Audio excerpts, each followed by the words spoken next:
done for the child. So he'll go towards regression. What is regression? Going back, turning back. In this chapter, you might come across the two kinds of children that Dr. Malia Matsuri mentions. The normal child and the deviated child. So the normal child will be active, he'll be taking part, and he'll be taking part only because the environment was full of stimulus. It provided the child with all sorts of activities to form his personality. Whereas the deviated child was carried, was fed, was put in a comfortable zone. He was not allowed to move about on his own. Things were being done for him. He was stopped. So what he does? He wants to turn back to where he came from. So there is one very interesting point which was discussed in the lesson was function, the work, and that was environmental experiences. That was very interesting when I was going through it. They say the environment must have the experiences, and the behavior of every individual is a product of his environment. ये बड़ी important चीज है कि मेरा आपका जो behavior है ना, my behavior, your behavior, the behaviors among ourselves. We do not need to know about you. Only your behavior will tell okay, what kind of environment we have. So if we are lazy, we are lethargic, so that will tell okay, what had happened to us during those formative periods. And if you are taking part, initiative, taking part in everything, Mehreen is there, Nausheen is there, Sidra is there. So I can make out who had a perfect environment and who had an environment where the child was hindered, stopped.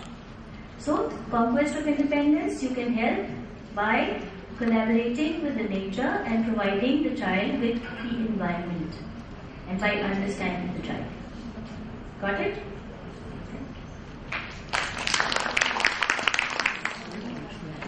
Now, the new voice. Who is next? Then, Anju Makhtar with the topic, the first day of life. Give a very warm welcome to her, Ma'am Anju Makhtar.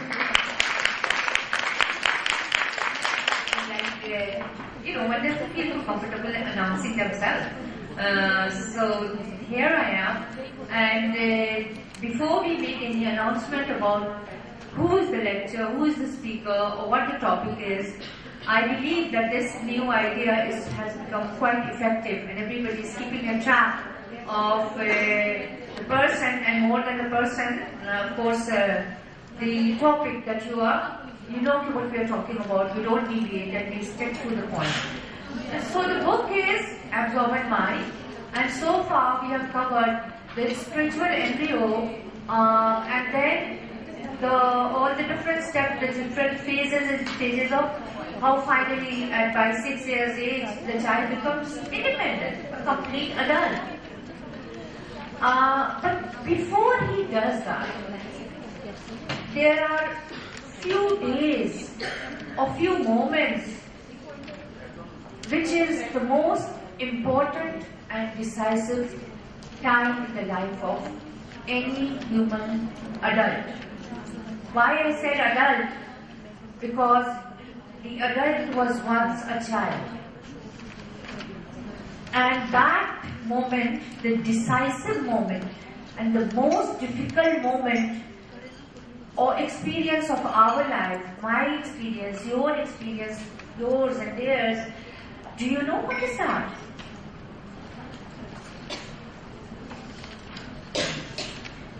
You don't know it because you don't remember it.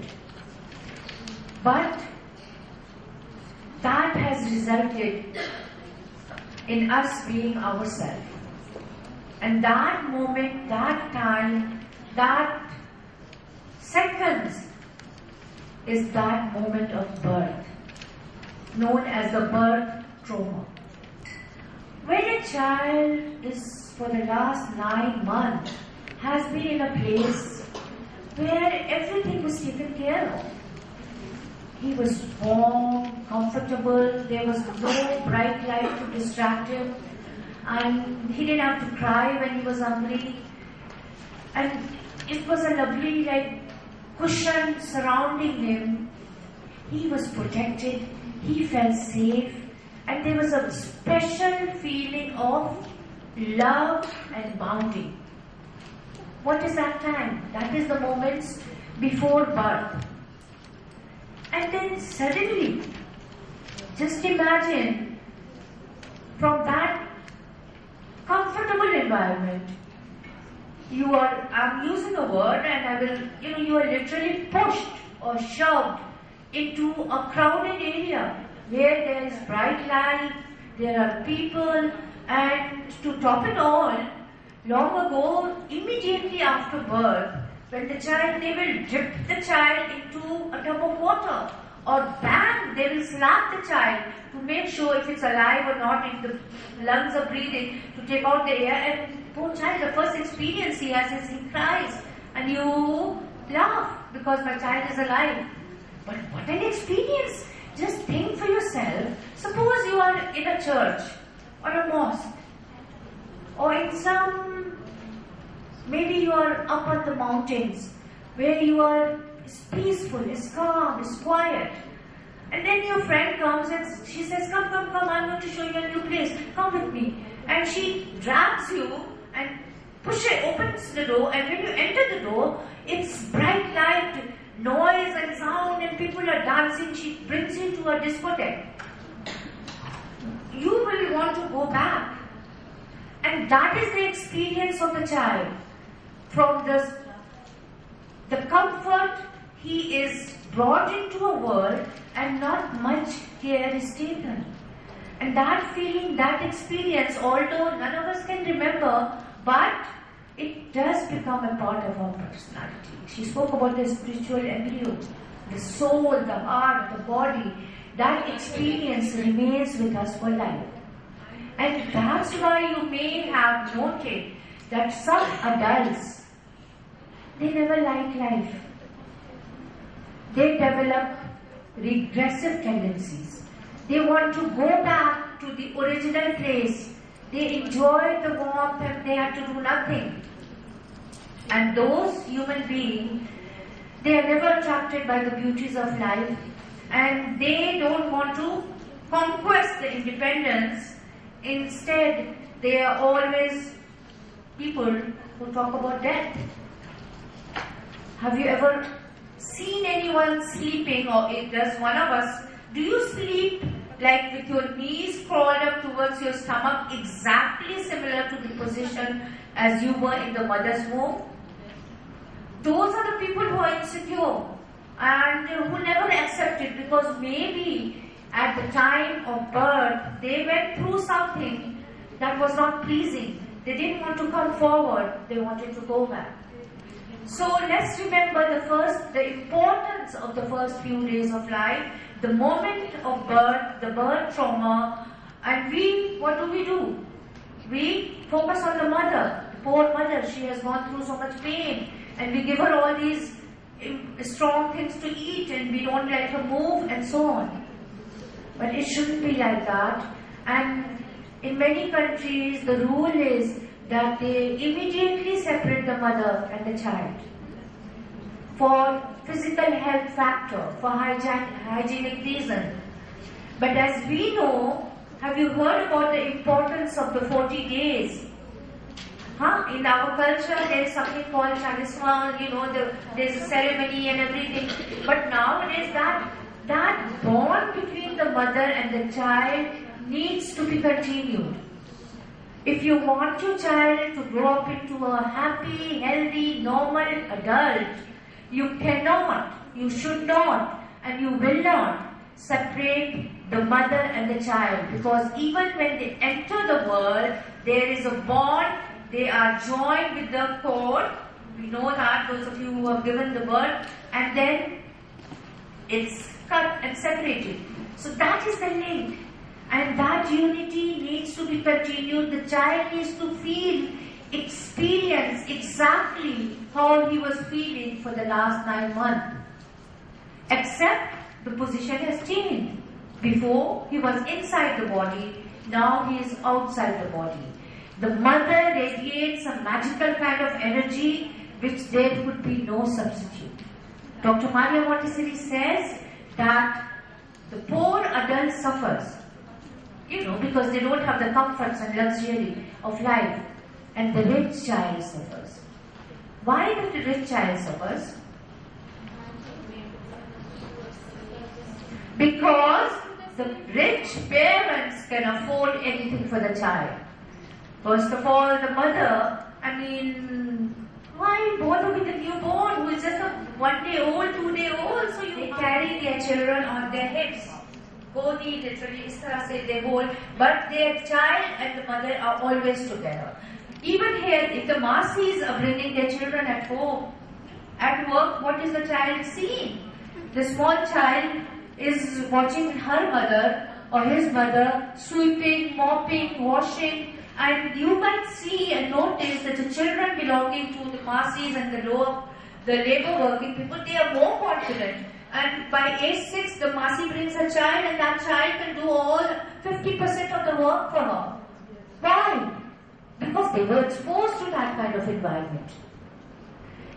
So ladies, before the child enters into the environment, before he enters this world, we forget to prepare an environment for him. Okay, there is now people, the scientists, they are paying less attention to the hygiene, the physical health of the child, and they are now studying that the child is hungry and his mental hunger has to be nourished. And how can that be nourished? That is only through the exposure of the environment, a rich, healthy environment where all 5 senses could be given the opportunity to be used. The things he sees, the things he hears, the things he smells, the things he tastes, and most important, the things he touches. Because in the first few days of the life and the years to follow, he grew up with the mother and the father and the grandparents. That's why he looks like you. Because if you take your child and send him away to a different country afterwards, he will only look like you and he will do nothing like you. As Ma'am Nazar spoke about the personality of the child, he can be only your biological child, but not your emotional and social and spiritual child. So let's give the child a complete motherhood. That is why we are blessed with heaven beyond our feet. If it was so easy just to give birth and walk away, then God would have had second thoughts about giving the mothers all the rewards and the credit for being a mother. Thank you so much. The more I am listening, the more I automatically start involving in it. And I just start now feeling my own experience, that what I had when my children were really small. You people are very lucky to have this knowledge, if early. So do follow this, what we are telling you. That will give you the better children. That will give you that instructions which Dr. Maria Montessori gave us, what our elder family members, that we are not following it as we feel that they were old and they are just talking something like anything. But definitely there is a science behind of every instruction of them, and this is proved. Thank you, Ma'am and Makhtar, for sharing and for telling this much important thing to all of us. Those of you who are, is anybody giving the second test? No one. Your test is based on these lectures, is it? So you should know how many topics there are. How many? 4. We have already covered 3 and 1 more is left. And then it would be your test. then the rest of the program. So far, let's get a review, quick. Go back in reverse gear. What was the first topic? Faster retard. What was the first topic? And the second topic?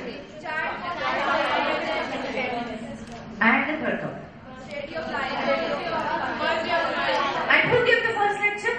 And the second lecture? And the third? And who's going to give the fourth? And what is the topic? And look how wonderful you look. If the cameraman could focus his camera on you, that smile, look at that. Can you see your face? You can't see your faces, but this is it, right?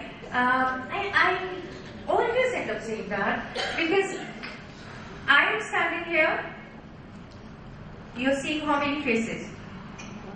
One with 2 eyes and plus the glasses, 4 eyes. But when we are standing here, how many faces are we seeing? Mashallah, say. And 2 eyes, and multiply those 2 eyes by the number of people, and then your face is dull, sleepy. It's not be fine. In fact, if the camera can focus sometime, 1 or 2 students are down. They slip down and, then they realize sometime when you count, tasbih pad rahe hote, somehow you get very sleepy and the tasbih slips away from your hand. So, your sleepy faces, your boring faces, your blank faces is going to give us the same energy. And we will suddenly start to yawn and we will feel tired and we will feel lazy and the energy will disappear. It will come to us and what we pass on will go to you. So together, you have attentive smile on your face. Ab thak pat jayega. Where from you're just having that smile and you're almost beginning to look silly. Why she's smiling all the time? But listen and enjoy, because we really enjoy giving you lectures. We are forced for the time limit. Otherwise, nobody can stop any one of us. We will just go on and on and on and on and just tell you all the time. So, a new voice with new information and a lady who is adapting, remember, successfully, very smoothly. She has become part and parcel of LMI.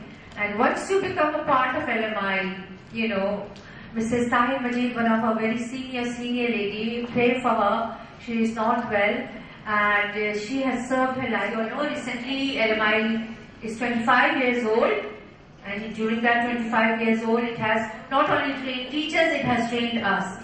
We are all because of LMI, and we mean that. So this is it. The introduction was of Nadia Salahuddin, that when she came, she was a stranger, an outsider, not to the Montessori system, but to the LMI family. And now she has become an LMI. Welcome, ma'am. The lecture, some thought on language.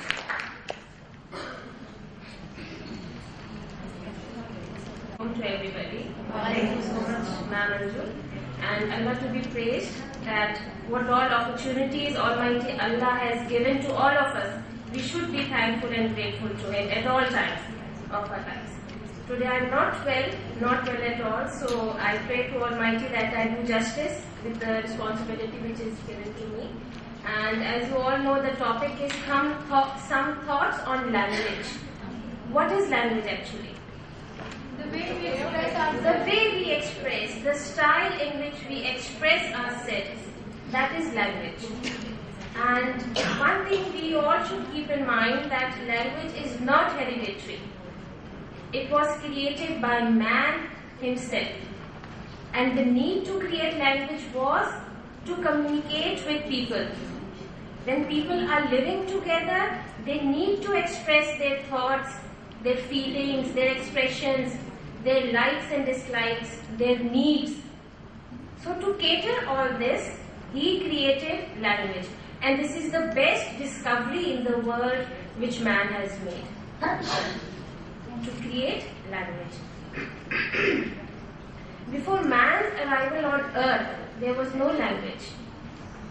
Right? So when we say man created, obviously after the universe was created by Almighty Allah, the first and the most important thing was creation of language. Now the sounds and alphabets within themselves are senseless.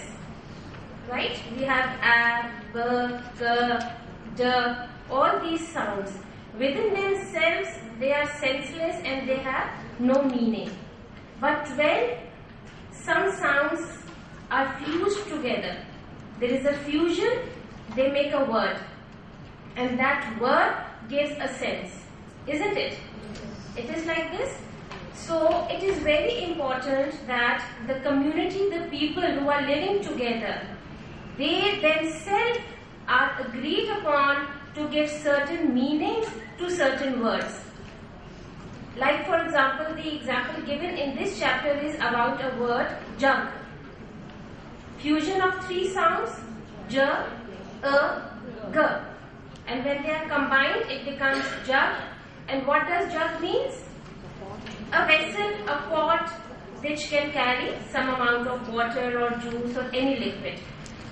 The countries, the nations, the people where English is understood, they all know what is a jug and what is the purpose of the jug. But in some places of the world where English is not spoken or it is not understood, they will not understand the meaning of jug. It will be a new word for them. A word which they have not heard earlier, which they don't understand, so they are not able to use that word in their communication.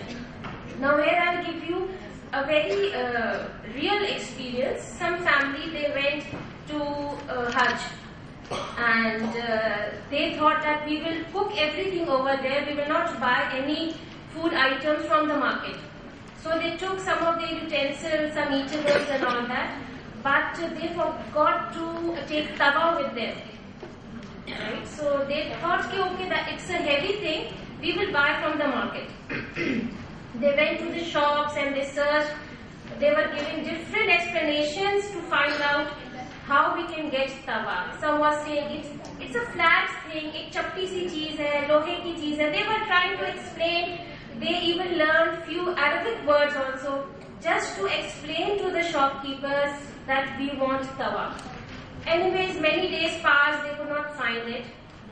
Once the family went to a shop of utensils, and there they saw tawa at the back.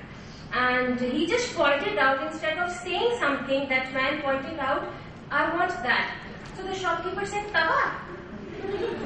In the whole world they were looking, but as they were not sure that the Saudis and the Pakistanis, both the nations, both the countries, they called tawa. But he was being mad, searching everywhere, and he was not sure that what is the real name in Saudi Arabia. So this is a problem when you are not aware of the language to the place you are going. So what I wanted to say that when we all agree upon the same meaning to certain words, then the language is created. Right? Understand so far? Like to express a thought about something, the speaker first has to take the name of that object, isn't it? And then some exact language. Don't we? The child has the vocabulary. The language may be Urdu, maybe the language is Sindhi, but he knows it. The language part he has learned. We are giving him the details of that language. Right? He knows he is brother and he is my sister, isn't it? He knows this is a table or this is a chair. I sit on a table and I keep my toys on the. I sit on the chair and I keep my toys on the table. He knows that. We only introduce the alphabet and the fusion of those alphabets. Right? The basic language the child has learned from the environment during the unconscious absorber mind. And at the age of 3 years, it is transferred towards the conscious mind. It is very much there, but when the child reaches 3 years, it is transferred automatically. and the child keeps on associating the words which he already knows. When we are giving the sensorial work to the child, when we are giving the maths work to the child, when we are giving the EPL work to the child, you must have noticed that the child sometimes know the words even before you tell him. Don't drink water while you are standing. Don't start your sentence with a negative word. You can say, please sit whenever you want to drink water. Try to change your conversation from negative to positive. Then only your child will think positively, because he will be habitual to listen all the positiveness, all the do's, not the don'ts.